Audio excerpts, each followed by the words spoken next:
I was about to do something real stupid. Oh, you can. No.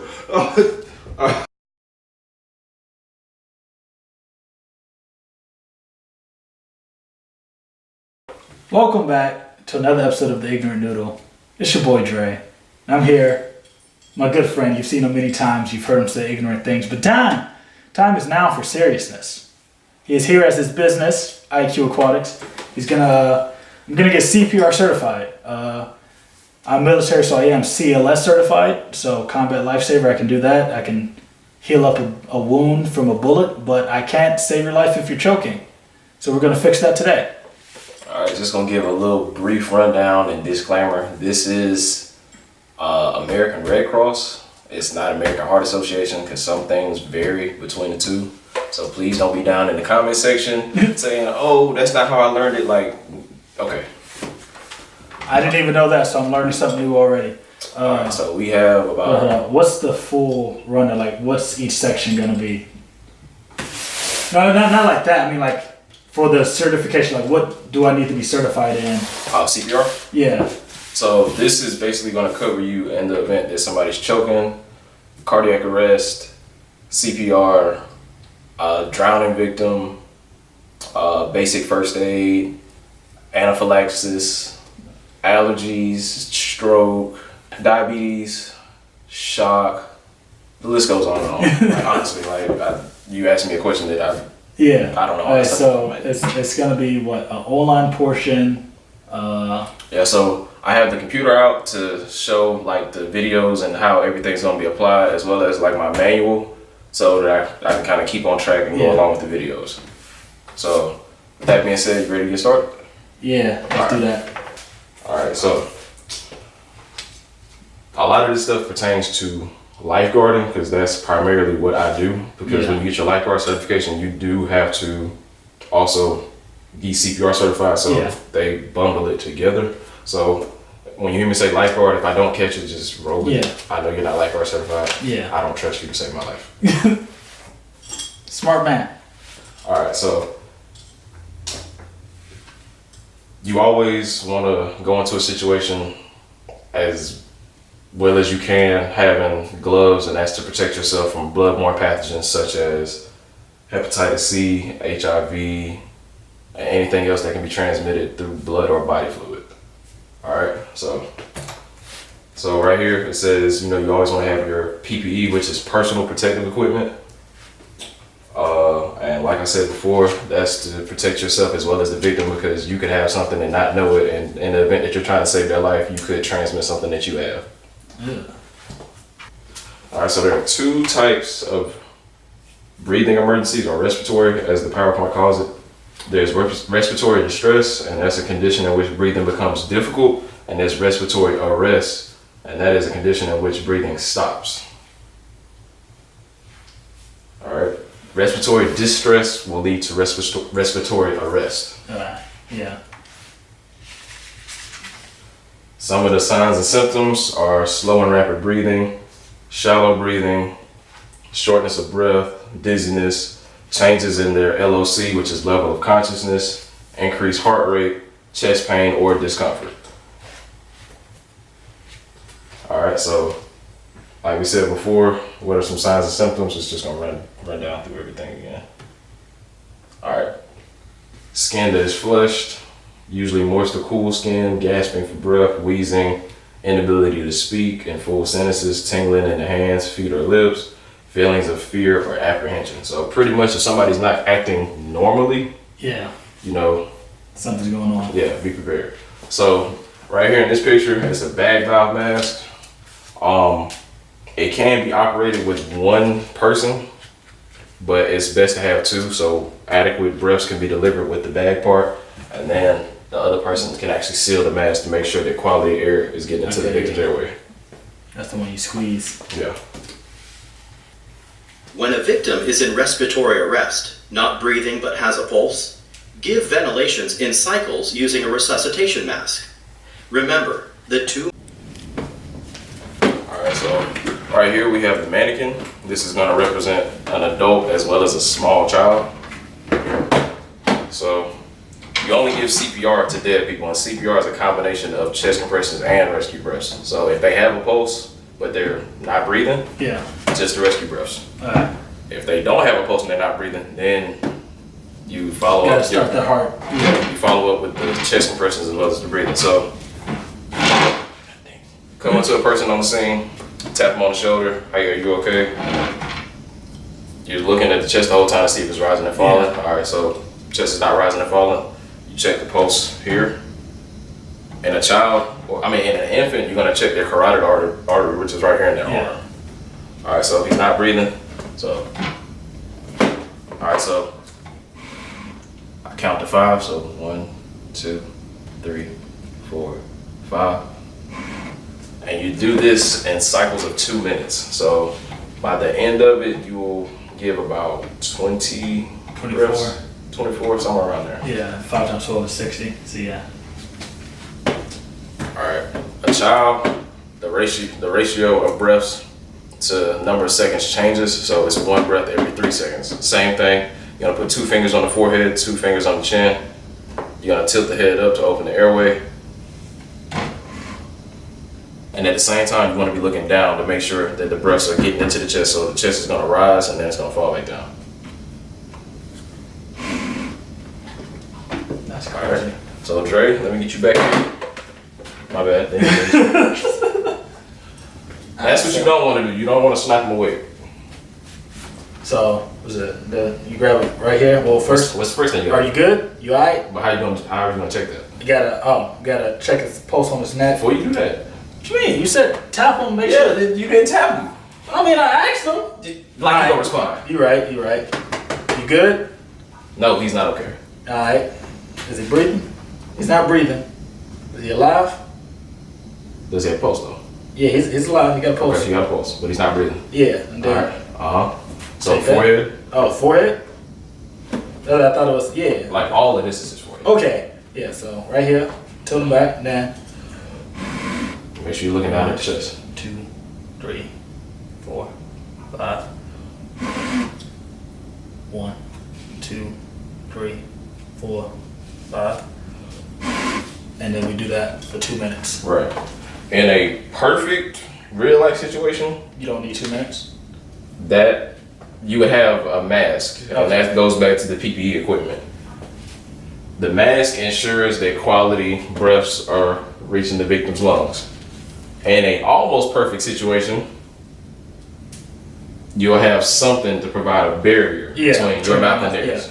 So, like back in the day, back when they used to like pinch the nose, and then just put their mouth on there. Yeah. That's ruled unsafe now because It's not- of STDs and bodily fluids and all that. It's not really unsafe. I mean, it's still practice, but Yeah. like I said, I'm teaching you the way that I was taught. Yeah, I understand. So what does this? I understand it's to keep the air from flowing out their nose, but Right. why don't we do that anymore? Do we? Because a panel of doctors got together and decided that they wanted to change it up. Okay. Like that's why CPR changes. Like because a group of Scientists medically things medically change. qualified people get together and just be like, oh, it can be done this way to be better. Okay. And for a baby, we come up, we check his arm, we check right there for the pulse. So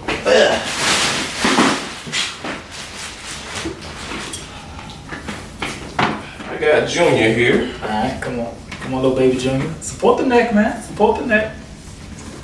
Whenever you're about to give CPR, chest compressions or breaths, you want to make sure it's a flat surface. You're supposed to be on the floor, but for the purposes of this video, we're going to have them on the table from now, but we are going to transition to the floor in a later segment. All right, so you come up, baby, you good? And then you check his wee little digits. 2 fingers, carotid artery. All right. Brachial, sorry. Carotid is in your neck. The homie ain't Okay. he So, got a pulse, but he ain't breathing. all right, so, All right, tiny little baby head. Then, all right, so since it's a baby, yeah. their neck muscles aren't fully developed. So you just put the 2 fingers on the forehead and you tilt their head just past. Okay, so just barely move little baby. You move it just past neutral. And you 1, 2, 3. Good. 1, 2, 3. That's how that goes. All right. like I just stated, when opening a child's head, when opening a child's airway, you tilt the head just slightly past neutral, but not as far as you would an adult. When giving ventilations for a child, give one ventilation about every 3 seconds. So in this situation, the same rules apply for an infant and a small child. And in real life situations, it's really your discretion to determine if it's an infant, small child, or somebody that can be treated as an adult. Because nowadays you got kids walking around 6 foot and they're like 12 years old. Always use a pediatric mask when giving ventilations to an infant. That is not realistic, really, because not everybody knows what a pediatric mask is or has access to one. So, again, save the baby. Yeah. All right. So, the most common cause of respiratory emergencies are airway obstruction. So, that's something being lodged in the throat. Person can't cough it up. They're eating too fast. Something gets caught. I know we hear a lot about people feeding children hot dogs when they're too young. Well, that's something I've never really understood. There are 2 types of obstructions. There's a mechanical obstruction and an anatomical obstruction. So mechanical obstruction results from a foreign body lodged in the airway, generally food or small objects. And anatomical obstructions are caused mostly by the tongue. When a person becomes unconscious, the tongue loses muscle tone and falls back, blocking the airway. So just in order to remember that, mechanical is anything outside of your body. Anatomical is going to be your tongue, because that's the only thing that's in there. Yeah, the only thing in your mouth that you can choke on. Maybe your teeth, but basically I would have to hit something on my face to render me unconscious underwater. This is another video. All right, so for this part, I'm about to demonstrate on my victim here how to dislodge an object, a mechanical object, from his airway. So I'm gonna come behind him. I find his belly button, so I use 2 fingers. Once I find it, I put my other fist just above where my hands are. Then I put my hand over my fist, and I thrust up like this 5 times. All right, if that doesn't work, when I reach up past his shoulder, put him down like this, I'm gonna get 5 firm back blows. Apparently it worked. All right, so now Dre, you're gonna demonstrate on me. Do not hit me hard. Yeah, that's been my fear, because I was like, mostly for the baby, just because I know you can take it. So it's okay. There's your belly button. So thumb right above, and right here, and then up. Right, 1, 2, 3, 4, 5, and then I DDT this thing. Bend you over, and then. Higher, and you want to use the so up here. So 1, 2, 3, 4, 5. Right. See, that's the thing. It's like, well, she was like, I know you're a swimmer, and I know you're a fully built man. Babies, you still hit them firmly, but you don't hit them as hard as you would an adult. Yeah, and it's like, because some babies are fragile. Like when you hold a small baby, infant, child, whatever, you can feel their vertebrae. And I'm about to demonstrate on a baby that is choking on a mechanical object. So, all right. So first thing you're gonna do, you're gonna extend this leg all the way up. Some more, like straighten it all the way up. Yeah. So I gotta get on the edge. Yeah. All right. So I remember it was like chest, right? Yeah. 2 to 3 fingers. All right. All right, and just below the nipple line, so right here. And then 1, 2, 3, 4, 5. All right, that didn't work, so now you're gonna turn them over. So no. So you're gonna take this hand. Yeah. Cup it like that, and then flip them over. You always want to support the head. Yeah. And then that's that. All right, so you did that kind of awkwardly. So yeah, that's what I think. So I'll be on this leg. That way, yeah, because I can still. Yeah. All right, so opposite of your dominant hand, I guess, and. Nope. That hand's supposed to stay. So you want to back close with this one. So 1, 2, 3, 4, 5. And then. And that's how you do it on the baby. You keep going through these cycles until the baby stops breathing or the object becomes dislodged. Alright, so I'm about to talk Dre through some cycles of CPR. Alright, so First thing you're gonna do, the same thing that you did over there. Tap him on the shoulder. Hey, are you okay? Hey, are you good? Okay. Nothing. No response, so victim's unresponsive. All right, so now you're gonna check for a pulse in their carotid artery for 10 seconds.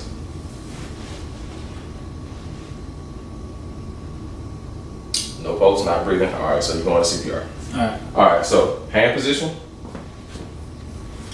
So the same way you delivered the back blows, Yeah. yeah, you're gonna open up the airway.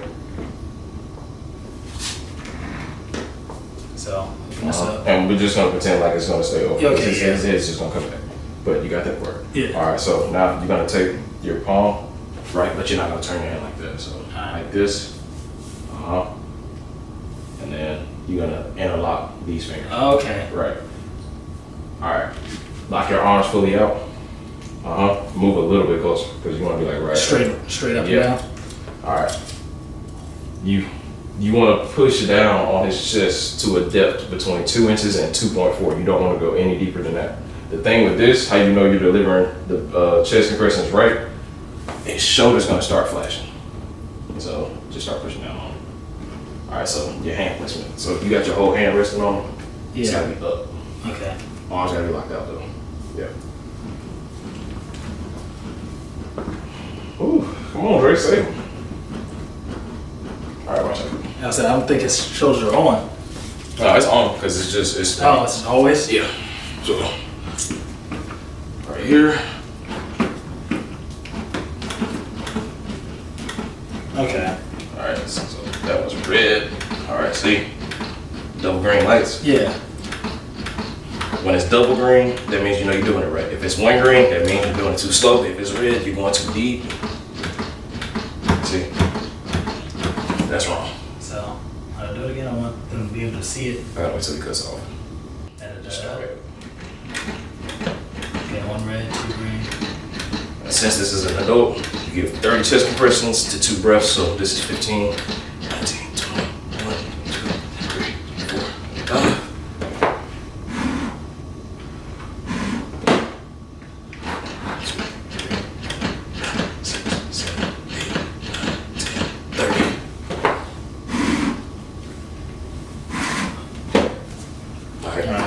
Your turn. With Are you good? with CPR, you can stop. You can only stop if the person is dead or if EMS personnel gets there, and that's because they have way more training than what you probably have. So you could be sitting there giving CPR to somebody for an hour. Oh, or you can stop if you're physically exhausted. Too fast, too fast. You know the song "Staying Alive"? Well, Yeah. I believe it's the Bee Gees. Play that beat in your head, and that'll help you stay on beat. Stand alive. A little deeper. Stand alive. There you go. Too fast. This is hard. Look.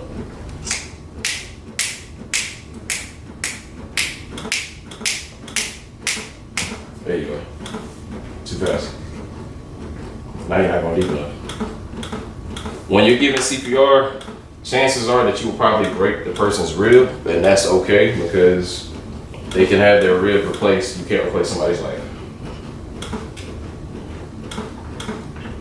I think my hand placement's off. I think that's the issue. Move it up a little higher. Yeah. Because another thing, just stop for a second. You don't want to be that low because there's a bone that hangs off of your sternum. Yeah. It's called your manubrium.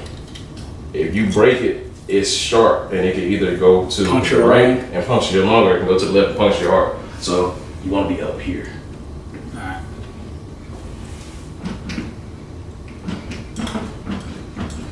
Oh, those arms up.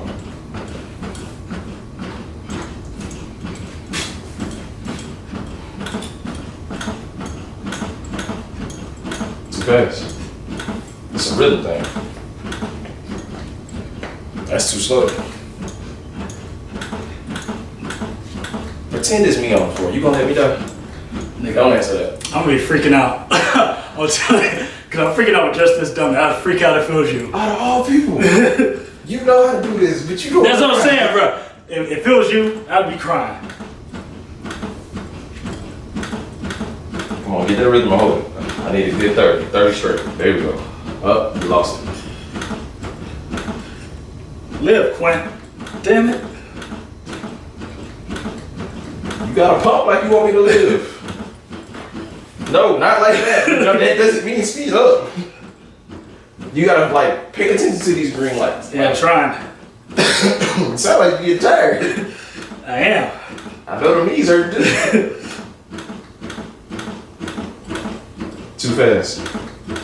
The depth is good, but you're going too fast. So slow it down just a tad. There you go. You had it. Whoa, whoa, whoa, whoa. What you doing? There you go. There you go. Now count. 2, 3, 4, 5, 6, 7, 8, 9, 10, 11. So you give a CPR, it's not as easy as they make it look on TV. 16, 17, 18, Come on, come on. 20, 21, 22, 23, 26, 27, 28, 29, 30. All right. No, whoa, 30 and 2. Rest your breath.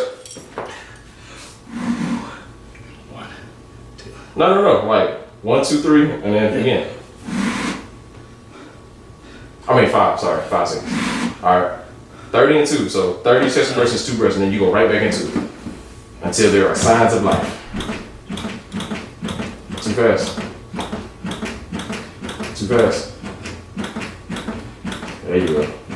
3, 4, 5, 6, 7, 8, 9, 10, 12, 13, 14, 15, 16, 17, 18, 19, 20, 2, 3, 4, 5, 6, 7, 8, 9, 30.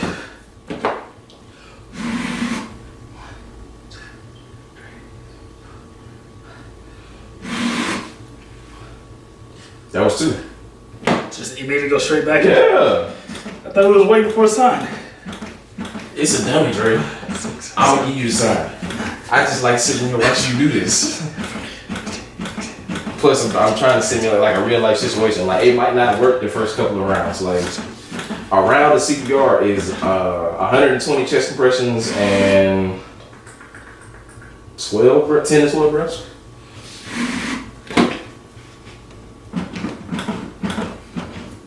Lock your right arm on. There you go.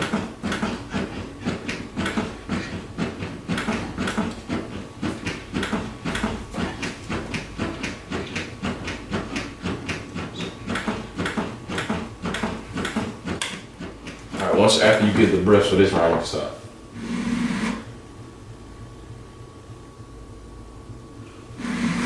Alright, he's alive. How did that feel? Stressful. Are you tired? I'm out of breath. Obviously, my knees hurt just because I'm on them. My arms hurt because I'm so focused on keeping it locked. Yeah. But like, also, I'm freaking out because I see the lights. I see them going red. I see them flashing yellow. They're not staying green. So it's like I'm not doing this right. So me being me, I'm highly empathetic. I feel like I'm killing this man. but think about it though. Like you're not gonna have no lights on the Yeah, person. that's what I'm saying. And that's So you really don't know if you're doing it right unless they start breathing. And then you said, imagine it's you. That made me freak out more because like the only person that would be able to coach me through it is the one I'm trying to save. So now it's like, oh shit. Look, like I said, I'm scared for the baby. Like I said, well, the baby is different. You're not pushing down on the chest like that. It's two to three fingers or encircling thumbs. Okay. And encircling thumbs is the easiest. And the ratio goes from 30 and 2 to 15 and 2. Okay. Either way, I'd feel much worse if it was a baby. All right, so we just saw Dre This is stressful. give CPR to an adult. He did all right. All right, now we're switching to the baby. So, all right, so again, just below the nipple line. 1, 2, 3, 4, 5, 6, 7, 8, 9, 10, 11, 12, 13, 14, 15. 2 breaths. You get 1, wait 3 seconds, another breath, and then 1, 2, 3, 4, 5.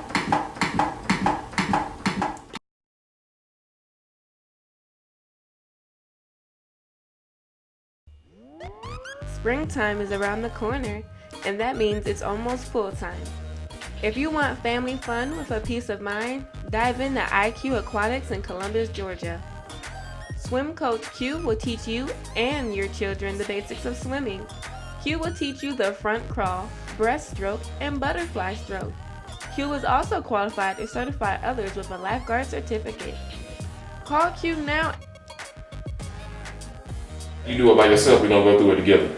Alright, so. Alright, so now you're gonna be looking at Baby, his are you toes. Alright, so okay? that red light means he's not okay. Alright, baby, you good? Alright, check him. He's got a pulse, he's alive. So you He's just not breathing. Alright, so you're gonna open up the airway. slightly back, Mm-hmm. and then. There you go, good. You care more about the baby than you do me. Your lights ain't changed yet. Remember, it's 15? Oh, yeah. Alright. 1, 2, 3.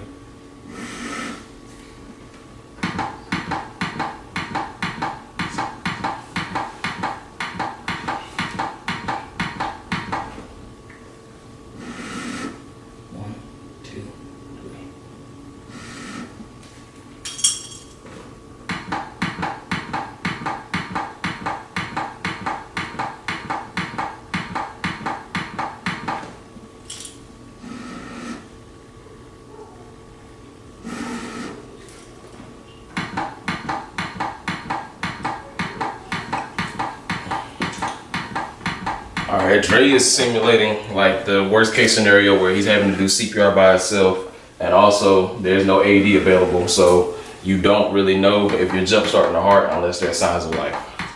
But ideally, in this kind of situation, there'll be another person there with you, so one person will be giving the breaths every 15 cycles, and then you will rotate. And how you rotate, so one person will be above the baby's head. Once he gives his 15, I'll open up the airway. And then he goes back into it.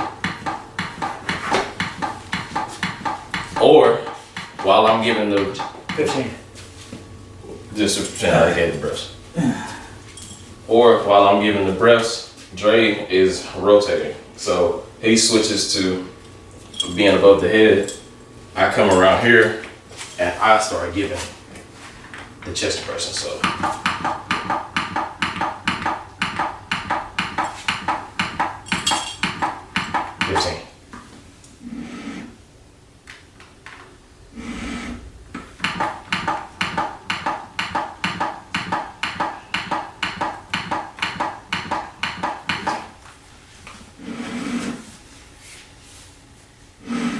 alright, so we're done with the baby. You did better with the baby than you did me. I see where our friendship stands. Alright. I'll save your kid before you, and I'm sure that's the way you want it. Hell no, I can make another kid. The power of editing. No, leave that part in there. Oh man. Alright, so I'm starting off with chest compressions. You still want to have the airway open. So 1, 2, 3, 4, 5, 6, 7, 8, 9, 10, 11, 12, 13, 14, 15, 16, 17, 19, 20, 26, 29, 30. You want to keep your hands on the victim, so as soon as he gets done giving the breaths, you can go right back into it.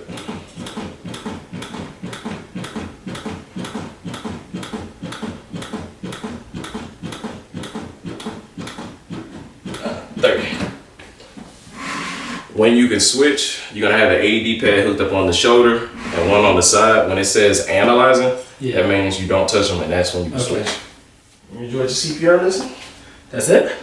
Yeah, that's it for CPR. Okay.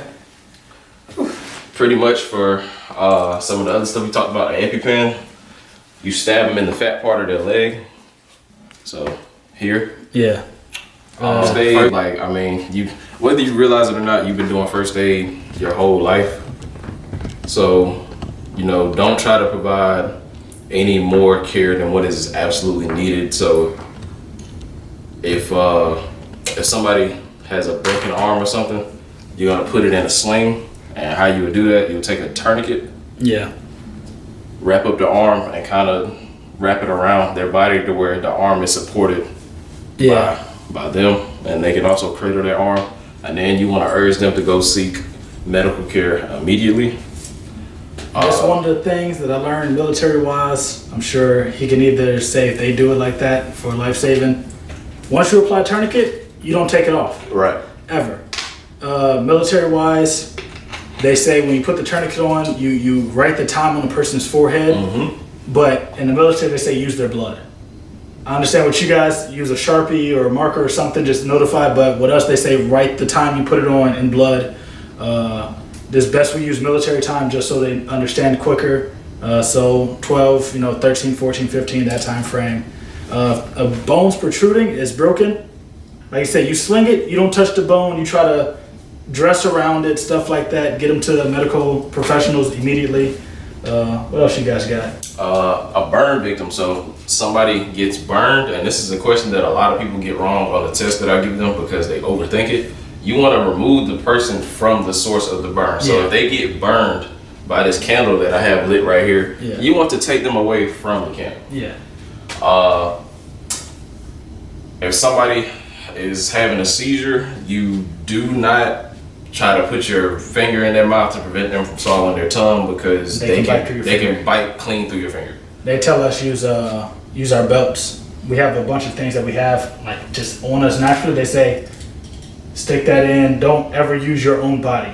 There have been times in extreme cases where a soldier will take his own forearm and shove it into his friend's mouth because he says whatever he does, he can bite through my bone, but he can't get all the way through. So it's gonna hurt me, but. Like I said, this military and war is a whole lot different. I want y'all to see my face. Do that at your own risk. Yeah. Because you bite me, I'm gonna bite your ass back. What else? Oh, back to the seizure thing. If there's like stuff around them that can injure them from them seizing up and hitting it, move it away from them. You want to clear the area, make sure nobody's around. Once the seizure stops, stay there with them and make sure they're okay. For victims of a stroke, you want to check their speech. So you're gonna ask them to say words that start with S to see if their speech is slurred. You're gonna look for any limpness in the face or the body, and if those indicators are there, like if the right side of their body and face is slumped more than the other side, then the stroke happened on the left side of their brain, and vice versa. If the left side of their body and face is slumped, then the stroke happened on the right side of their body. And these situations you call EMS immediately. Heart attack, call EMS. Bones protruding, EMS. Somebody profusely bleeding, call EMS. Even if you can get it to stop, you call EMS.